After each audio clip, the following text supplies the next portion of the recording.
Le cercle d'une vie slow, la série qui vous inspire à incarner un nouveau monde. Pour changer de paradigme, nous avons besoin de nous nourrir autrement, d'entendre de nouvelles histoires. Ici, nous vous contons nos graines d'inspiration et celles de nos invités. Soyez les témoins d'un nouveau possible, ici et maintenant. Je suis Chloé et vous écoutez les podcasts d'une vie slow.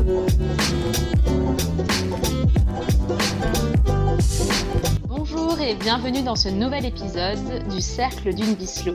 C'est avec joie que je vous accueille dans cet espace d'inspiration pour vivre une vie slow.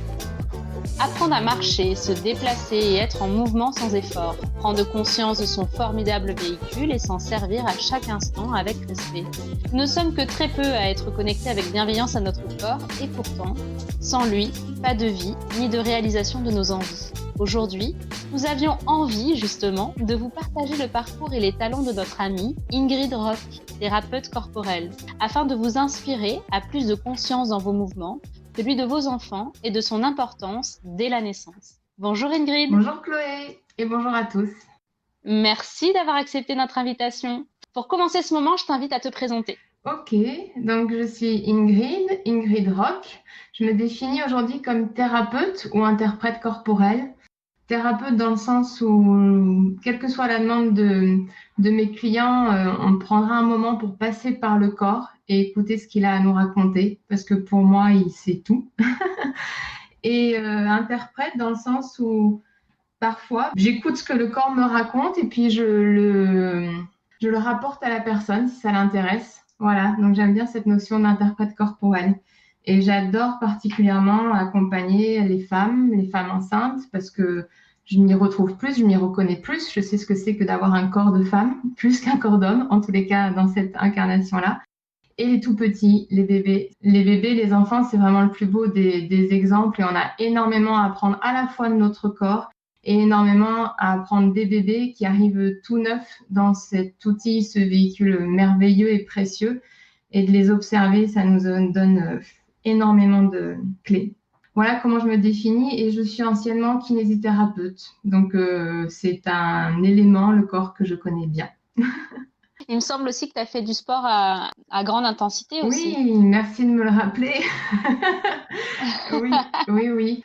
Et en effet, donc moi, c'était beaucoup de l'athlétisme, de la course à pied et je suis vraiment passée de la compétition déjà en termes de relations et de rapport à moi et aux autres à la complémentarité, de la rivalité à la fraternité, à la sororité. Et puis, dans le rapport à mon corps, je suis vraiment passée je maîtrise mon corps et j'exige de lui et il donne à voir quelque chose de parfait à l'extérieur et je suis aux commandes. Mais à l'intérieur, c'était un putain de bordel, faut dire ce qui est. La vitrine était parfaite, mais à l'intérieur, fallait pas rentrer dans la boutique. Et aujourd'hui, mon corps, il ressemble à ce qu'il ressemble. Il est parfait tel qu'il est et surtout, je me sens vraiment bien en lui. Je suis en paix avec lui. Il y a encore des moments où quand même, je me juge un petit peu, mais surtout, je l'écoute comme un maître. Voilà, aujourd'hui, je ne suis pas dans la maîtrise de mon corps, c'est plutôt, je suis son disciple, quoi, en quelque sorte, parce que il a tellement de clés à m'apporter. Et puis même au cours de mes séances, enfin, ce que je souligne à chaque fois, c'est gratitude, quoi. Merci pour tout ce qu'il a pu, et pas que mon corps, hein, le corps de chaque être humain, hein, je pense. Merci de rester un aussi formidable outil à ma disposition pour me mettre en mouvement, pour me faire plaisir, pour m'exprimer pleinement, pour être vecteur de telles sensations, perceptions, quelles qu'elles soient. Il y en a qui sont plus ou moins agréables à vivre. Et puis merci tout simplement pour le corps des femmes de porter la vie, de savoir être comme ça en mode colocation finalement, de se mettre à disposition d'un autre être. Merci pour tout. Après, tout simplement de respirer, de digérer, de m'offrir autant d'énergie. Et puis d'avoir enduré parfois des années où je t'ai maltraité, où je t'ai malmenée, où j'ai cru te maîtriser. Et merci aussi de m'avoir rappelé à l'ordre. Merci aux bobos, merci aux blessures, merci aux douleurs, merci aux inconforts. Et de me rappeler à l'ordre et m'amener exactement là où j'ai besoin d'aller, quoi. Et parfois, de péter une durite, c'est une maladie aussi. Hyper intéressant parce que ce que tu racontes, en fait, le fait d'être en accord maintenant, vraiment, hein, j'aime bien ce mot accord. C'est comme si on s'accordait, en fait, le corps et Ouais, nous-mêmes, hein, avec notre oui. personnalité. C'est quelque chose vraiment que j'ai partagé dans mon livre Vivez une parentalité slow, dans tout le côté, justement, porter attention à sa santé, porter attention à son mouvement, porter attention à ses émotions et à l'expression de celles-ci dans son corps pour pouvoir se mettre en mouvement et respecter son rythme. Parce qu'aujourd'hui, on parle quand même d'une vie slow, hein, c'est tout le propos de nos Mm. podcasts. Et c'est aussi ça que j'avais envie d'échanger avec toi. Quel a été ton cheminement pour trouver accord avec ton corps? Et pour toi, quelles ont été les fleurs que tu as accueillies sur ce chemin-là, en Mm. fait, pour aller vers l'accord de ton corps et de ton mouvement et de ton incarnation, finalement, de tes activités professionnelles comme personnelles, comme amicales? Qu'est-ce qui fait aujourd'hui que tu sens cet accord-là avec ton corps, Ok, en fait? ok, merci. J'aime bien la question. Alors déjà, être en accord avec son corps, j'aime beaucoup. Moi, je jouais sur les mots avant de nommer mon activité être incarné, qui me plaît beaucoup. Je l'avais nommé en point d'interrogation être à plus loin corps. Un être avec un corps, quoi, finalement. Et en même temps, c'était Ouais. être à corps, être raccord avec son corps, quoi. Voilà, ça c'est moi et mes jeux de mots, mes élucubrations. Donc être incarné, c'est bien. Mais du coup, ça me parle beaucoup. Ce qui m'est venu tout de suite, c'était vraiment le plus grand des déclics. Ça a été au moment de mon premier accouchement. Là où il y a eu un 3, non, 180, parce que 360, on serait revenu au même endroit. Entre 90 et 180 degrés, tu vois. Avant ça, il y avait, j'étais passée du contrôle de la maîtrise à complètement lâcher prise et même en termes d'alimentation, à des compulsions, c'était soit j'avais des tocs pas possibles et puis à contrôler, à vouloir avoir un corps parfait comme les athlètes de haut niveau, etc. Et puis après, j'ai découvert le plaisir d'être amoureuse, le plaisir de la sexualité, le plaisir des gourmandises, quoi. Et je suis allée dans tout l'extrême. Et puis en plus, j'ai été accueillie et aimée quand même là-dedans. Alors je dis, bon, pourquoi pas? Et du coup, je suis passée d'un extrême à l'autre. C'est-à-dire, je contrôle tout. Et puis, de mon corps, finalement, oui, les sources de plaisir, mais en même temps, de compulsion, tout ce que j'avais posé comme interdiction, bah, du coup, c'était la porte à tout ça. Et c'était l'orgie, quoi. Et bon, mon corps, il a supporté tout ça. Et puis, j'oscillais. Du coup, je faisais le yo-yo. Hein, les moments où je disais non, quand même, parce qu'il y avait le premier effet de yalla, je laisse aller, je me fous la paix, je lâche prise, mais du coup, à l'excès. Et puis, ça, c'était le premier effet qui se coule. C'était assez sympa, assez agréable sur le moment. Tu vois, le sucre, le plaisir, la gourmandise, etc. Et puis après, il y avait le second effet qui se coule où je m'aimais plus trop, je me sentais lourde, j'aimais moins ce à quoi je ressemblais, tout ça. Donc, en fait, j'oscillais d'un extrême à l'autre. Et puis, il y a eu ma grossesse, déjà ma première grossesse, où j'ai eu le projet d'accoucher à domicile. Donc, mes deux enfants, ils sont nés à la maison. Et j'ai eu la chance de pouvoir être accompagnée pour cette expérience-là par une personne qui était extraordinaire en termes d'accompagnement et en même temps assez sectaire et extrémiste en termes de recommandations d'alimentation. Donc, ça a été le premier rendez-vous avec elle. Elle m'a fait toute une liste de ce qu'il fallait que j'évite de manger pour être au mieux, au top de ma forme pour mon accouchement. Et je l'ai regardé, je dis donc en fait je ne me nourris plus parce que mon alimentation c'est tout ce qu'il y a sur la liste quoi. Et donc j'ai découvert une autre manière de m'alimenter. J'ai quand même fait un peu le yo-yo aussi parce que je la mettais sur un piédestal et du coup ça venait pas de mon intérieur, ça venait de l'extérieur et de ce qu'on m'avait dit. Et je me préparais encore en mode sportif de haut niveau et je vais me préparer à mon marathon que dans 9 mois j'accouche, tu vois. Ouais, Eh oui, et d'accord, du ok. coup, j'ai encore fait le yo-yo un peu pendant cette grossesse. Et puis après, le jour de l'accouchement, je me suis retrouvée face à un mur. C'est-à-dire que là où j'ai cru pouvoir être contrôlante, en fait, j'étais en train de me challenger à vouloir absolument être sur la première place du podium, à passer presque à côté de mon accouchement et à passer à le vivre en force. C'est-à-dire, j'ai une contraction, je sais comment il faut faire entre deux contractions, je sais comment il faut faire et plus du tout me laisser, plus du tout être à l'écoute de mon corps. Et là, le corps, il a dit stop. Et c'est hyper intéressant ce que tu partages, Ingrid, parce que tu sais, souvent, comme tout diktat, en fait, c'est le diktat de la physiologie, ça peut être aussi le diktat de arriver à faire de son mieux, à être heureux, tu sais, et c'est tout notre propos avec une vie slow, c'est de pouvoir se connecter à Mm. son intérieur, justement, et il n'y a pas d'outils parce que c'est à ce moment-là où on passe Ouais. en force, comme tu le dis très bien, et c'est hyper intéressant ce que tu as Mm. partagé, ce que tu nous partages là, parce que en fait, on se rend compte que au final, on vit pas le Ouais. moment présent. On n'accueille pas ce qui est juste, comme Mm. on aime le dire toutes les deux. C'est quelque chose Mm. qu'on Mm. se dit Mm. souvent. Mm. Tout Mm. est juste. Mais c'est surtout que du coup, on n'est pas connecté à nos sensations vraiment et à ce dont on a besoin vraiment Oui, d'aller à l'instant T, quoi. Je sais pas ce que c'est t'en tout à penses, fait ça. mais Ça reste extrêmement contrôlant. Et le pire là-dedans, c'est qu'on peut se raconter l'histoire, c'est une bonne chose.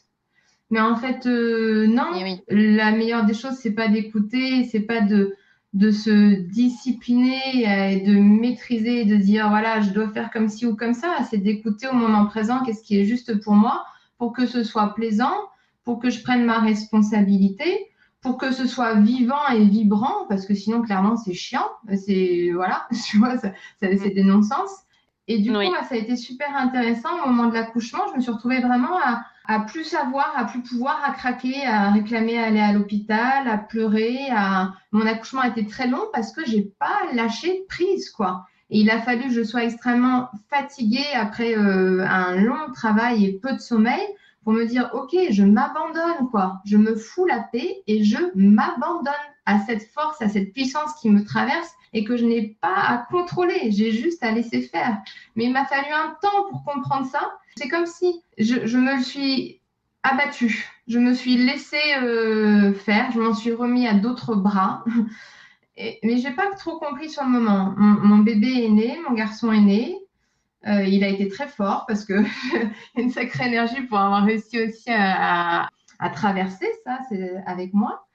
Et puis, Ouais. quelques mois après, j'ai fait une première tente rouge. J'ai pris conscience que pendant la phase d'accouchement, j'avais pas à chercher à expulser mon bébé parce que moi, je t'assure que mon premier accouchement, c'était ça. C'était, je suis là et je Mm. pousse et j'expulse et j'y vais et je suis une athlète de haut niveau, quoi. Donc, ça va marcher.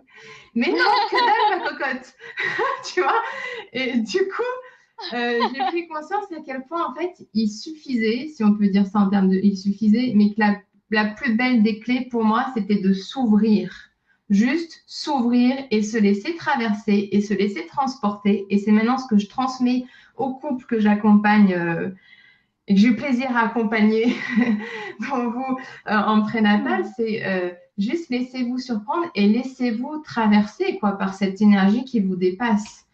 Voilà. Et ça a été du coup mon premier enseignement et énorme enseignement, c'est fous-toi la paix, sois à l'écoute de ton corps, de ce qu'il demande et surtout ouvre-toi et remets-toi à plus grand que toi et ouvre-toi à tout ça. Voilà. Et du coup, est-ce que tu as découvert, pourtant on est d'accord, hein, tu avais déjà fait tes études de kiné, tu étais déjà Mm. experte dans Oui. la relation à ton corps puisque tu le connaissais bien, tu l'avais façonné pendant plusieurs Mm. années, etc. Est-ce que à ce moment-là, tu as pu connecter en fait avec justement l'intelligence du corps et des sensations à ton corps pour te permettre de te mettre en mouvement vers ce qui te semblait tes Mm. aspirations finalement, tu vois? Dans la douceur, est-ce que tu as pu contacter ça à ce Et moment-là ou ben c'était plus clairement, tard? c'est super, je fais une psychothérapie du coup. Il y a plein de trucs qui me viennent. Euh, Clairement, non, ça me permet de l'introspection là. Et non, mes études de kiné ne m'ont pas appris à être à l'écoute de mon corps. Non, non, j'ai appris à quoi ressemblait le corps, mécaniquement parlant, physiologiquement parlant. J'ai appris la machine. J'ai appris et je connaissais de A à Z de quoi le corps était formé. Mais en termes d'écoute de ressenti, d'écoute d'énergie, etc., pas du tout, du tout, du tout. Et même dans ma pratique de kiné, les personnes venaient me voir en me disant elles ont mal là, eh bien, moi, je faisais focus sur, OK, derrière cet espace-là du corps, qu'est-ce qu'il y a en termes de muscles, en termes d'os, en termes de nerfs. Et voilà. Aujourd'hui, une personne vient me voir, elle me dit par exemple, ben voilà, j'ai l'épaule gauche, tu vois, endolorie ou j'en sais rien.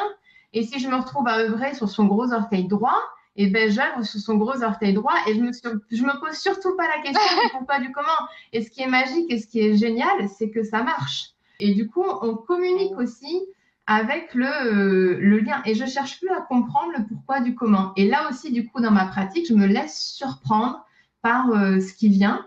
Et c'est assez magique, quoi. Donc, vraiment, moi, l'écoute de mon corps, c'est venu, même après mes accouchements, c'est venu, je pense, un des premiers enseignements, ça a été l'observation de mes bébés, enfin, de mon premier bébé, mon garçon, puis après de ma fille 3 ans après, mais l'observation de mes bébés. Et c'est très drôle parce que mes études de kiné, je les ai faites au début pour être kiné du sport. Et puis, je me suis retrouvée à être, parce que le monde du sport, enfin, kiné du sport, c'était très, on répare les bobos pour aller mieux recasser la machine derrière. C'était de l'urgence. C'était on pense pour pouvoir être opérationnel à une nouvelle compète et puis après, on va se refracasser. Éthiquement parlant, ça me plaisait pas tellement de faire de la bobologie et puis de savoir que finalement, la machine, on la respectait pas. Et puis, c'était un monde assez machiste. Ça, ben, moi, j'avais pas trop le tempérament qui s'y prêtait.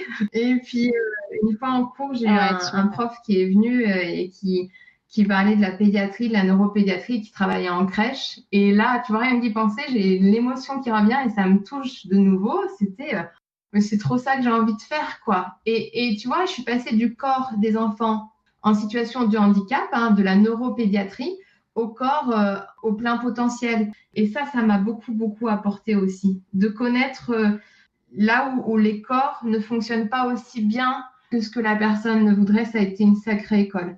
Donc, tout ça pour dire que je me suis retrouvée de kiné du sport à kiné spécialisé en neuropédiatrie, en pédiatrie et finalement aujourd'hui en thérapeute corporel. Donc, il y a un sacré cheminement.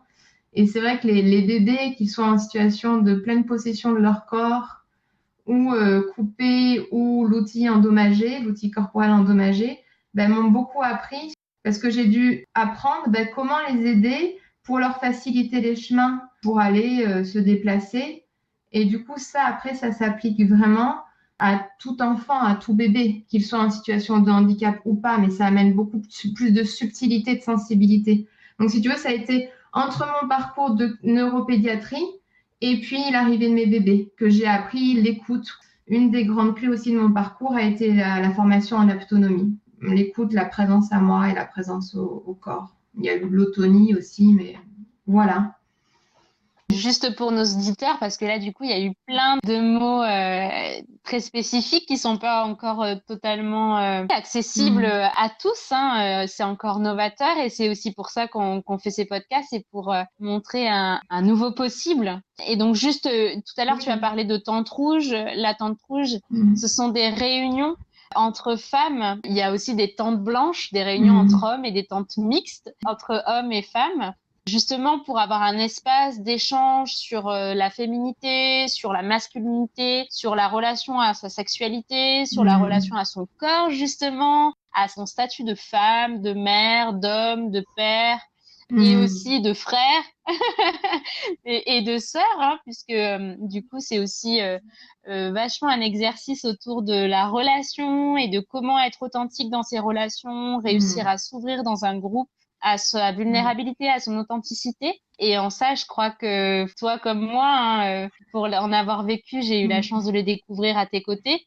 Eh bien, c'est vrai que les tentes rouges ça, et les tentes, finalement, hein, les espaces de regroupement et de libération de la parole et des relations est essentiel pour aller à la connaissance de soi-même et à la libération de certains enjeux égotiques pour pouvoir être pleinement présent dans les relations que l'on a à soi et à l'autre. Puis après, tu as parlé d'autonomie. Et l'autonomie, moi, ça a été l'une des grandes découvertes de ma maternité, notamment la deuxième, pour l'avoir partagée à tes côtés, pour avoir cheminé à tes côtés pendant 9 mois quasiment. Hein.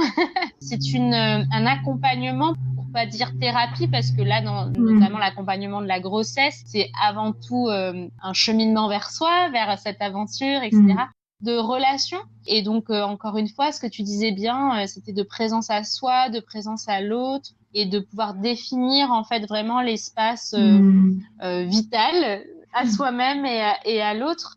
Tu es devenue praticienne en autonomie. Aujourd'hui, si tu devais, parce que ce qui est quand même incroyable dans ton parcours, on parlera plus tard de Tony, mais c'est qu'en fait, à chaque fois, c'est la relation au corps, j'ai envie de dire au corps au pluriel, en mettant le S au corps, qui a amené encore plus d'incarnation à ce que tu voulais vivre dans ton quotidien, encore une fois, professionnel et personnel. Non, Est-ce que non, je me tout à fait, trompe en ça disant fait ça? sens. Et puis quand tu dis au corps au pluriel, ça me fait rire, ça me sourire parce que c'est à la fois nos différents corps selon nos conceptions, nos croyances. Et puis moi, j'entends aussi les différents corps autour de moi, les différentes personnes, les différents corps en mouvement autour de moi. Oui, c'est le fil conducteur quand je vois mon chemin, même après être passée par aussi, avant de faire de l'autonomie, je m'étais formée au massage bébé, au portage des bébés. Enfin, c'est vraiment, je crois, la clé que je ressens là aujourd'hui, c'est vraiment le contact du corps de mes bébés, ce corps tout neuf, tu vois, qui est un sacré diamant quand il arrive quand même sur Terre. Et c'est comme si, tu vois, au contact, hein, c'est comme dans La Belle Verte, tu sais, quand elle va se recharger près des bébés, quoi, qu'elle va prendre des bébés là en maternité juste pour les poser sur elle et se recharger. Mais moi, c'était comme si le fait de sentir des bébés contre moi, je venais encoder, réencoder des trucs que j'avais oubliés. Et ça, je me souviens même quand j'ai été tata pour la première fois, donc c'était avant d'être maman, j'ai pris mon neveu dans les bras, je l'ai pris sur moi et je l'ai posé comme ça. Et puis j'ai dit à ma sœur, mais c'est thérapeutique ton truc en fait. Et du coup, Ouais, mais moi-même, les complètement. personnes, je leur dis, et là, du coup, ça peut faire écho au bébé, mais je formule souvent, si vous ne savez pas quoi faire, juste observez-les, quoi. Juste observez-les, respirez. Tu sais, parfois, en pré ou post-natal, on se sent un peu en apnée, ou alors, on nous a appris, puis ça fait bien Complètement. rentrer le ventre, tu vois, de pas trop montrer sa bedaine, et puis en post-natal, on a un petit bidon normal, quoi. Pendant 9 mois, il a juste porté la vie, quoi. Donc, il s'est Bah oui, arrondi. Et du coup, il y a comme une c'est dyspnée, ça. une apnée, un truc, une respiration asynchrone qui s'installe. Et je dis aux jeunes femmes qui savent plus trop, je leur dis, mais regardez vos bébés et respirez avec eux, quoi. Et juste posez vos mains sur vos bébés. Et puis, il y a tout qui vient. Prenez vos bébés sur vous. Donc, à commencer par ça. Et puis après, pareil, quand les parents accompagnent leur enfant, ou même je suis intervenue en école de psychomotricité, les étudiants, parfois, ils me disaient, mais du coup, on ne sait pas trop où poser nos mains, nanana. Je dis, bah, si vous ne savez pas, ne faites pas semblant de savoir et juste observez, vous verbalisez, comme ça vous ne prenez pas de risque, vous mettez vos mains derrière vos dos et puis, et puis juste vous encouragez. Et je dis ça aux parents, si vous ne savez pas, observez votre bébé ce qu'il fait et puis juste encouragez-le. Et puis ça parle d'autonomie aussi. De cœur à cœur, vous lui transmettez tout votre amour et votre confiance. Et déjà, là, il y a une super bonne base. L'idée, c'est pas forcément déjà encourager, c'est essayer de ne pas entraver. Parce qu'un bébé qu'on ne va pas accompagner vraiment, mais à qui on fournit le minimum, s'il y a un minimum d'amour et de présence, ça on en parle beaucoup en massage bébé, du mal à maclure ou alors le massage Chantala, bon, ça c'est le, Ouais. voyez, le truc de, même en orphelinat, les bébés qui sont massés tous les jours, eh bien, du coup, ils ont leur quota. Ou alors, c'est l'approche Loxy-Pickler aussi. Et même s'il n'y a plus le lien aux parents, mais par contre, un bébé à qui on fait tous les normes, les soins d'hygiène, mais qu'on n'est pas dans la relation affective avec lui, il se laisse mourir. Donc, c'était vraiment, j'en reviens là, par contre, pardon, mais c'était pour exprimer si juste on envoie de l'amour et on est présent à eux, les chemins, ils les trouvent par eux-mêmes et ils finiront par s'asseoir et par se mettre debout et par marcher comme tout le monde parce qu'ils nous voient faire ça et ils ont bien évidemment envie de faire comme nous. Donc l'idée, c'est même pas d'encourager, c'est d'essayer de respecter, de ne pas entraver et juste d'observer. Et ils nous offrent des clés à nous-mêmes parce que de regarder comment un bébé fait pour se retourner, pour s'asseoir, etc. C'est une sacrée preuve d'intelligence et de compétence. Ils font le minimum d'efforts pour le maximum de résultats. Et ça, Eh on oui, l'a voilà. oublié. Et ils respectent Ben, énormément leur corps. complètement. Complètement. Et d'ailleurs, nous, avec une Vislo notamment, on s'appuie énormément sur la vision permacultrice de l'existence. Un minimum d'effort pour un maximum de résultats C'est ça. et en respectant le plus possible la physiologie de l'existence et des relations et des sensations aussi Mm. pour être le plus efficient dans nos quotidiens. Et j'aimerais avoir d'ailleurs ton point de vue. Justement, on parlait tout à l'heure de la nécessité d'être connecté à son corps et on a pu voir à quel point ça t'a guidé dans ce que tu incarnes aujourd'hui dans ton quotidien. d'après toi, quel est ton point de vue, toi, sur pourquoi il est nécessaire de respecter justement chaque étape sans jamais les entraver, sans jamais y porter vraiment une intention forte à accompagner un bébé, ou alors tout simplement entraver peut-être même nos mouvements personnels, nous, avec notre volonté d'entraver nos sensations, quoi. Pour toi, c'est quoi la nécessité de cette connexion-là? Oui. Alors moi, ce qui me vient là en premier, c'est vraiment la notion de confort, de confiance et d'autonomie. Dès tout petit, enfin un bébé nouveau-né et ça j'y sensibilise tous les jeunes couples, enfin juste avant l'accouchement, il a la capacité par lui-même, et c'est important d'en parler, de vraiment, une fois qu'il est sorti du ventre, de venir trouver son propre chemin pour aller chercher le sein et subvenir à son besoin de téter, de ressentir l'odeur, les battements du cœur, etc. Donc ça, c'est Catherine Dolto qui en parle un peu plus, et c'est encore peu véhiculé. Mais imagine-toi, tu changes d'univers complètement parce qu'on n'y est pas forcément sensible. Mais un bébé in utero, en termes de sensations visuelles, sonores, olfactives, gustatives, et en termes de apesanteur, donc relation à la gravité et d'espace, quand il passe de 9 mois in utero à ex utero, de la vie terrestre vraiment, et à sec, si on peut dire ça comme ça, c'est un changement radical de paradigme et d'environnement. Et du coup, ça demande une adaptation énorme. Et en plus, il y a eu le passage quand même de la naissance, hein, qui est hyper challengeant quand même, surtout pour un premier enfant, de venir créer le passage. Enfin, donc, ils se retrouvent dans un... Après, c'est leur choix, hein, je suis pas en train d'essayer de les sauver ou pas. Ça fait partie de nos choix d'incarnation. C'est qu'à un moment ou à un autre, on va naître. Et puis, c'est leur volonté aussi. Ils commencent à se sentir à l'étroit. Ils sont curieux de savoir ce qui se passe à l'extérieur et tout. Donc, gigot. Pardon. Mais c'est une sacrée aventure, le chemin pour trouver la sortie, et puis la découverte de cet univers qui n'a rien à voir avec ce que j'ai connu et ce à quoi j'ai goûté pendant 9 mois et ce dans quoi j'ai évolué, grandi, grossi. Et du coup, le fait que j'arrive là, et si on a pu prendre conscience que d'avoir une lumière un peu tamisée, une musique, quelque chose de doux, etc., merci. Le changement, la transition est un peu plus agréable, confortable, si on peut me laisser le temps d'atterrir, etc. Donc, c'est d'avoir cette sensibilité-là. Mais surtout, si arriver dans ce nouveau monde, ils trouvent leurs propres moyens, leur propre chemin d'aller satisfaire leurs besoins, mais ça, c'est quelque chose qui est engrammé à vie, cellulairement parlant. C'est j'arrive dans un monde que je ne connais à peine, dont je ne connais pas encore les codes, et pourtant, j'arrive par moi-même à obtenir ce dont j'ai besoin. Waouh, quel acquis pour cette vie-là, c'est génial.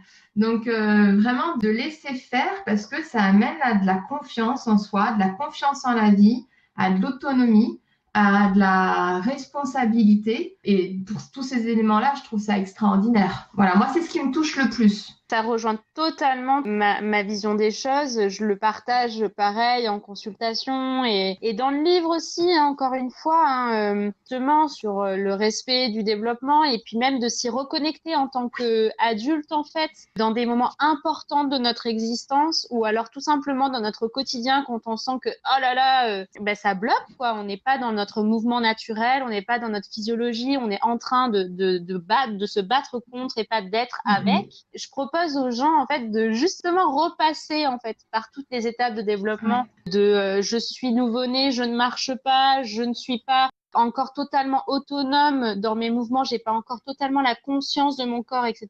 jusqu'à la marche et de repasser par toutes ces étapes-là en ayant le moins d'efforts possible. Encore une fois, comme tu l'as dit si bien, quand on observe un bébé, il y va avec le moins d'efforts possible, le moins de sollicitations possible, avec le plus naturel. Et de pouvoir y repasser et de pouvoir sentir aussi émotionnellement ce qui se joue en fait, ce qui se vit à l'intérieur de nous et comment on co-crée avec ces sensations, avec ces émotions-là et comment on peut revenir à un confort. Tu as parlé de confort dans tes idées phares que je partage totalement. Comment revenir à un confort dans chaque étape-là pour se mettre en mouvement. Je ne sais pas si tu as observé, moi, dans mes consultations ou autour de moi, avec notamment ce qu'on a vécu avec cette expérience de confinement autour de la pandémie, il y a plusieurs personnes qui ont du mal à se mettre de nouveau en mouvement vers l'extérieur. Et c'est hyper intéressant, je trouve, au niveau physique, physiologique, Oui. d'aller regarder ce qui se vit en fait émotionnellement. Ouais. Qu'est-ce qui s'est passé au niveau de notre mise en mouvement déjà quand on était enfant et puis comment ça s'est passé notre Oui. naissance? Parce que finalement, ce confinement, c'est aussi un peu le retour au ventre de la maman avec tout le confort. On a eu la chance de pouvoir manger à notre faim, de pouvoir être avec les gens qui nous aiment, puis aussi de pas avoir d'enjeux à se mettre en danger au niveau de nos relations amicales ou professionnelles. Enfin, voilà. On a été très en sécurité, en tout cas pour les personnes privilégiées comme nous. Ouais. On a été très en sécurité dans notre maison et parfois il est difficile de retourner à Ouais. l'extérieur où c'est plus Ouais. incertain, quoi. Ouais. Je sais pas, toi, comment tu peux le traduire au Ça, niveau oui. sensitivité et intelligence du Oui, corps? oui, oui. Ouais, ça me parle énormément, énormément. Tu vois, il y a l'image, là, quand tu m'en parles, de la hutte de sudation. C'est encore autre chose, la hutte de sudation. D'ailleurs, par rapport aux tentes, je voulais aussi préciser qu'il y a des tentes roses qui existent aussi, et qui Ah sont les oui, tentes dédiées aux jeunes filles, aux jeunes femmes, une fois qu'elles accueillent leur première lune ou juste avant, et c'est extrêmement riche aussi. Ce sont des espaces où ça nous permet de se rendre compte, ok, je suis pas toute seule à galérer, quoi. En fait, tout ouais, simplement. c'est clair, Ah, mais toi c'est aussi, clair. ben, voilà, on peut tomber des masques qu'on porte plus ou moins régulièrement, donc on en revient au Covid aussi, avec le port du masque Ouais. en société. Donc moi, mon intention, d'ailleurs, en sortie de confinement, c'est ok de porter des masques là où c'est indispensable, mais si on en profitait pour dire bah, les masques à tous les autres transparents qu'on ne voit pas et qu'on a portés pendant des années, tu vois, ça pourrait être chouette.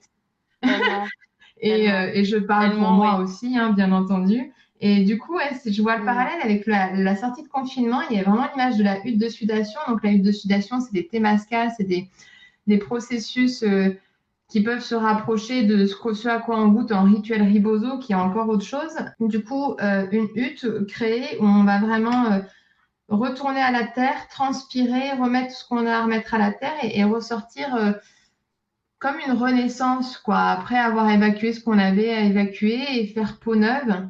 Et du coup, j'ai eu cette image de les fois où je ressors des huttes de sudation, des témascales, où j'ai l'impression, je refais mes premiers pas de nouveau. Et là, le sorti de Covid, moi, c'est mon intention aussi, c'est comment est-ce que ma récolte de ce temps d'introspection, de chamboulement aussi, hein, de confrontant, Ouais, de titillant tout aussi puissant et nécessaire et bénéfique et utile que ça a pu être. Hein. Et j'ai l'impression que vraiment ça nous a ouais, amené tous pile poil là où on a des besoins d'aller de manière ouais. très ajustée, hein, avec beaucoup d'empathie et de fermeté en même temps. Des super parents, hein, vraiment. Complètement. Ah oui, Et clairement. du coup, c'était ouais, là où tu es pas encore, bah, tu vas y aller, tu vas voir, plus trop le choix. Et c'est comment est-ce que je peux aller goûter, savourer et pas reprendre trop rapidement ou surtout pas reprendre mon rythme de ma vie d'avant. Comment est-ce qu'avec la récolte que j'ai fait pendant ces 2 mois, je peux aller redécouvrir mon univers avec le nouvel être que je suis? Parce que 2 mois de confinement, ça amène du changement. Et ça amène surtout du changement Mm. intérieur et du retour à soi. Et comment est-ce que je peux y aller sans me laisser embarquer par l'environnement, par la société, en oubliant tous mes essentiels que j'ai pu connecter. Et du coup, c'est chouette ce truc de OK, je sens que j'ai du mal à me remettre en mouvement, mais profitons-en, goûtons à tout et allons-y avec tout notre être et toute notre entièreté et tout ce à quoi on a connecté pendant ce temps-là. J'aime bien parler d'espace de Ouais, curiosité. Tu sais, dans la méthode de prise de décision que j'ai ouais, développée, il y a vraiment le R de ouais, ralentir. Donc, on a un peu vécu, tu vois, avec le ouais, confinement. ouais. Le O de observer est vraiment, en fait, dans l'observation, il y a vraiment cette idée Hmm, d'exploration, d'espace de hmm, curiosité, d'enthousiasme, de se dire qu'on ne sait ouais, pas et que on va partir vraiment de zéro, en ouais. fait, même si on a des connaissances, même si on se dit, ah tiens, cette expérience, je la connais, etc. Ce temps d'observation vient justement nous replacer comme la découverte de l'enfant du Hmm, nouveau-né qui va regarder avec oui, enthousiasme. Tu sais, enfin, moi j'adore regarder là, je viens d'être oui, maman hein, de ouais, nouveau d'une petite fille là qui a 2 mois aujourd'hui avec bientôt ouais, 3 mois. Mais du coup, je la vois avec ses grands yeux, tu sais, ouais, découvrir chaque instant de son ouais, existence et tout est ouais, extraordinaire, quoi. Et j'adore cet espace-là de la vie et j'essaie de le vivre le plus possible aussi dans chacun de mes accompagnements. Et puis même moi, Oui, personnellement, à chaque fois que je sens que là, j'ai besoin de faire rock, oui, justement, hein, de ce moment d'observation, c'est très permaculteur, hein, puisque dans la permaculture, justement, on relève des informations sans jamais les ouais, juger. ouais, Et c'est vraiment ce temps d'observation-là. Et après, on aura tout le temps de conscientiser, le premier C de la méthode ROC, ouais. de conscientiser avec, et en même temps son expérience, et encore une fois, aller vers de l'information, ouvrir les Oui, possibles pour enfin choisir, ça c'est le deuxième C, et après le cas de Koala, oui, pour la force de la célébration. ouais, ouais, ouais. Mais du coup, tout ça pour parler de l'espace de curiosité, d'ouverture, et donc aussi de connexion à ce qui se vit à l'intérieur de nous. Moi, j'aime bien parler du vivant. Je trouve qu'Isabelle Padovani en parle très très bien, de se connecter à ce qui se vit, à la vie qui s'exprime à travers nous. Et donc la connexion au corps, pour moi, me paraît fortement nécessaire. Et j'ai la sensation, dis-moi si je me trompe, parce qu'aujourd'hui, je te considère très experte au niveau du corps. Dis-moi si c'est erroné, mais j'ai la sensation que plus on permet à nos enfants de se connecter à leur corps et à la puissance de leurs mouvements et d'être pleinement conscients dans leurs mouvements, plus du coup après ils développent une acuité de mouvement à l'intérieur de leur vie en fait, tu vois. Dans leurs choix, ils ont facilement le discernement. Hein. On parle souvent de motricité libre, de laisser l'enfant explorer en fait les limites de son corps, les limites de ses mouvements par lui-même. Mais j'ai la sensation aussi que ça se traduit ensuite par les choix qu'on fait dans notre Oui, vie, tout à d'explorer fait. Ouais, ouais, ça. ouais. Moi, ça me parle beaucoup parce que clairement, moi maintenant, ou même les personnes que j'accompagne, quand je suis face à un choix, oui ou non, c'est clair, j'écoute juste ce que ça fait dans mon cœur, dans mon corps. Quand ça dit oui, c'est juste, ça ouvre. Après, on a chacun nos trucs, hein. Mais moi, Ouais. ça ouvre au niveau du cœur, ça pétille, ça chauffe, c'est un élan, c'est wow. Et ça, c'est mon corps qui me le dit. Par contre, si c'est un non, ça se ferme, tu vois, ça cristallise un peu, ça se fige, etc. Et après, on a chacun ses images ou ses ressentis.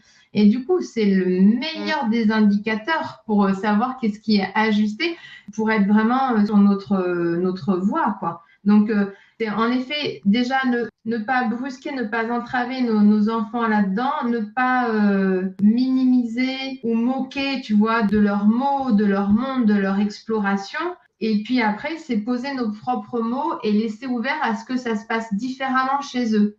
Tu vois, c'est OK et tu peux poser. Du coup, c'est comment dans ton corps?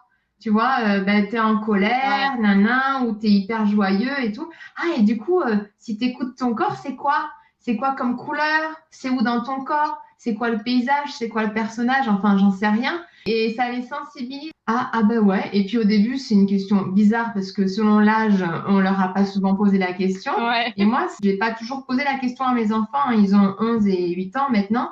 Je sais pas, mon garçon, j'ai dû lui poser la première fois la question, il va avoir 5-6 ans, tu vois. Ça n'a pas été au tout début. Et du coup, au début, c'était genre, maman, c'est quoi encore ce truc bizarre, quoi? Et maintenant, c'est des trucs qui font sens. Ça peut faire partir du langage commun et courant. Et ça change vraiment que, OK, moi, avec mes mots, ça donne ça, mais peut-être toi, avec tes mots, c'est autre chose. Peut-être que toi, c'est plus visuel. Peut-être que toi, c'est plus des trucs dans les oreilles qui se passent, tu vois, que tu entends des crissements ou j'en sais rien. Peut-être que tu vois flou, peut-être que tu vois des choses que je vois pas. Et ça Ouais. parle aussi du corporel finalement, parce que ça parle des sens. Donc Bien vraiment, ça sûr. me parle énormément. Et du coup, ça rejoint aussi la notion de confort de laissons-les faire et laissons-les explorer à leur manière. Parce que si on n'est pas là à leur dire comment il faut faire ci ou ça, nanana, ben ils trouvent. Ça ne veut pas dire qu'ils vont pas se faire mal de temps en temps, hein, mais ils vont se faire des petits bobos de temps en temps et se responsabiliser et trouver leur propre chemin.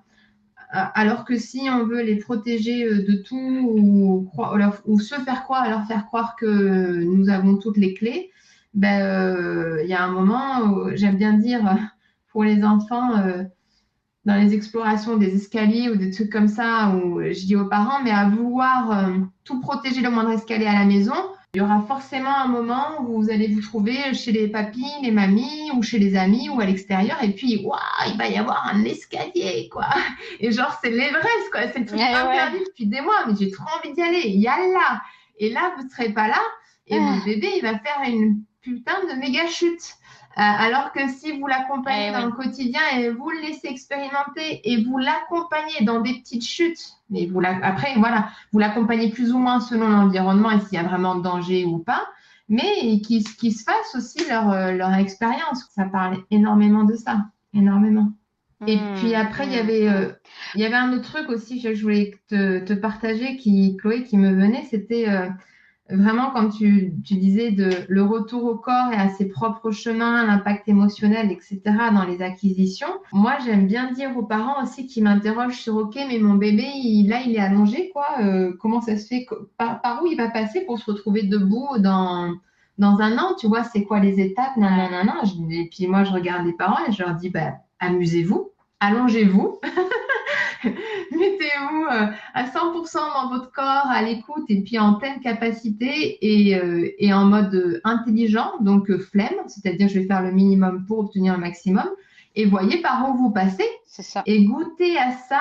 Et puis vous allez trouver vos propres chemins. Et c'est en fait, il y a de fortes chances que ce soit les chemins communs à peu près, hein, les grandes lignes à tout être humain, parce qu'on a des corps qui sont à peu près tous faits pareil quand même, voilà, grossièrement. Ouais. Et du coup, en plus, ça permet aux parents d'engrammer, de ressentir dans leur corps, OK, je passe par là et ça me fait ci ou ça, je sens le déséquilibre, ça me libère le mouvement, sans forcément poser des mots dessus, mais c'est l'intelligence du corps qui ressent, sans forcément intellectualiser, tu vois.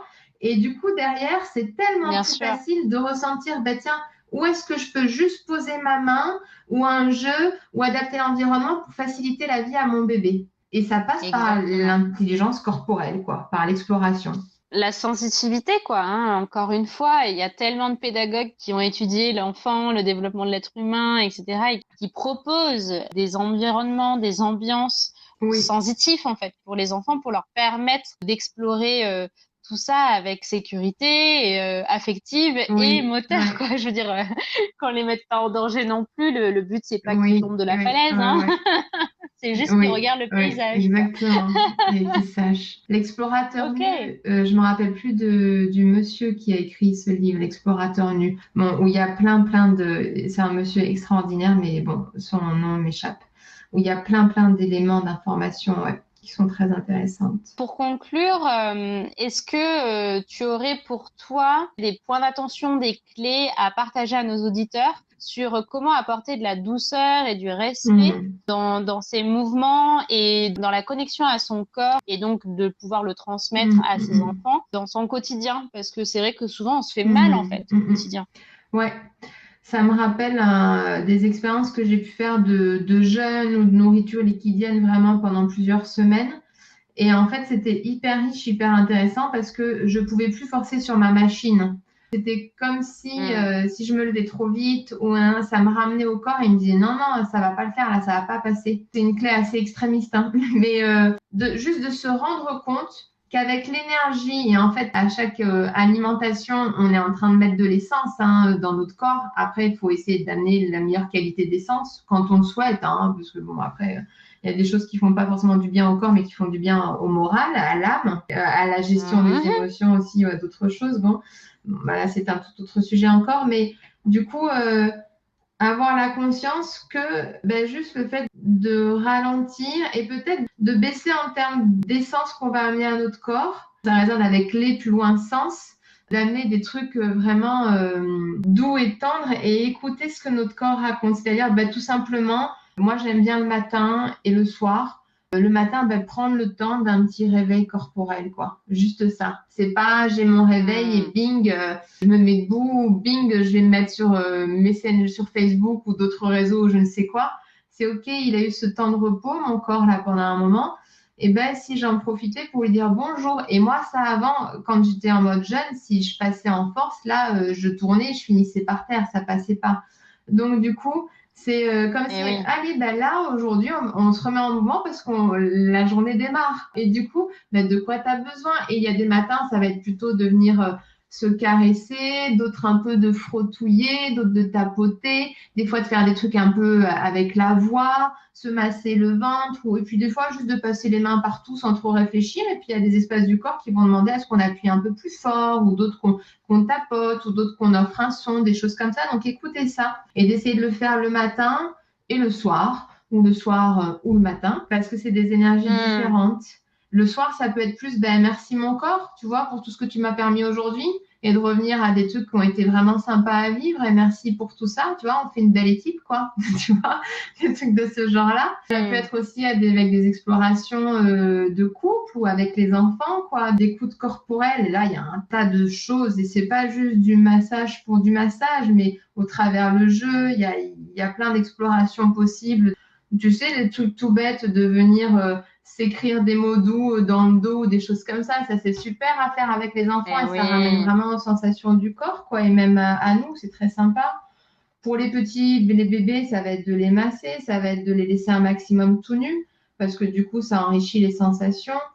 Pieds nus, bien évidemment, c'est super sympa aussi. Et puis après, tout ce qui est aussi écoute et gestion des émotions. Mais ça, c'est encore un autre sujet. D'avoir conscience que lorsqu'on nourrit l'émotion en sentiment, au ressentiment, ou lorsqu'on la braque et qu'on lui laisse pas la place et qu'on se laisse pas traverser, donc soit c'est en excès, j'en rajoute et j'en rajoute, soit je me blinde, c'est pas anodin pour notre corps. Donc ça peut être un super outil, juste de savoir que, ok, je suis triste, je pleure, si c'est mon moyen d'évacuer. Je suis en colère, je vais gueuler un bon coup si c'est mon moyen d'évacuer. Voilà, j'ai peur, je laisse mon corps faire son processus, quel qu'il soit. Et savoir que ça doit pas durer des heures. Sinon, après, parfois, c'est l'ego, la triangulation qui nourrit ça. Mais en tous les cas, de pas s'en couper, de pas le juger. Et il y a parfois des espaces qui le permettent pas. Donc, de se dire, ok, là, je suis passée en force par rapport à mon corps. Et de se dire, aujourd'hui, je vais revenir à cette sensation-là et laisser exprimer pleinement. Parce que c'est comme ça, après, qu'on se retrouve avec des maladies ou d'autres choses. Donc, quand même, c'est un élément important. Voilà ce qui me venait là.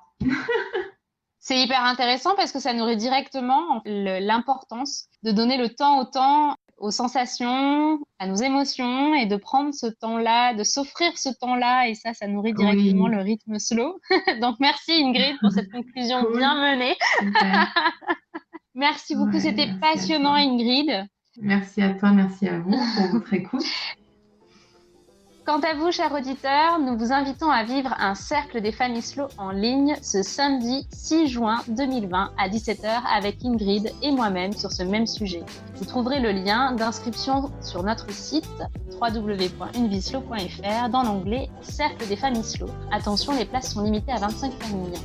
Vous pourrez ainsi poser vos questions, partager vos expériences et nourrir la douceur avec les corps dans votre quotidien. Nous arrivons au terme de ce deuxième épisode. C'est un plaisir de vivre avec vous cette nouvelle aventure. Je vous souhaite une vie douce et joyeuse, alignée sur vos aspirations, une vie slow. Salut!